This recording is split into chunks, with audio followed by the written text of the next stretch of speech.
আসলে আমরা খানার জন্যে আমরা কিভাবে খাবো, কিভাবে চলবো, আমরা কত চিন্তিত, কত চিন্তা করি। সেই সকালে ঘুম থেকে উঠার পরে কত চিন্তা আসে।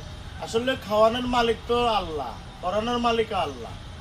আমরা তার শুকর করি না। দেখেন আমাদের দেশে ধান আসছে, ধান নিয়ে মানুষ কত চিন্তিত, কত চিন্তা।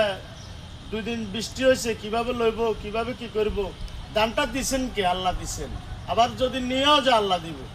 তবে আল্লাহ বান্দার রিজিক নষ্ট করে না। আপনার এক সময় মুসা আল্লাহর কাছে যাইতেছে, হাঁস বলতেছে আমার একটা প্রশ্ন নিয়ে যাও। তখন বললো কি প্রশ্ন? বললো যে কি তুমি কই যেতেছো? বলে আল্লাহর কাছে যাইতেছি।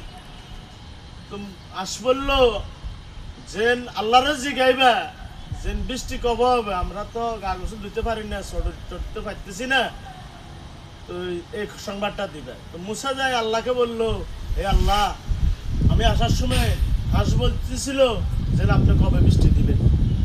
আল্লাহ পাক বলছে যেন কি না বৃষ্টি দেবো না, দেরি আছে। তো মুসা চলে আসতেছে। মুসারে আবার হাঁস জিজ্ঞাসা করলো যে কি সংবাদ নিয়ে এলো? বললো বৃষ্টি হবে না, আল্লাহ বলে দিছে।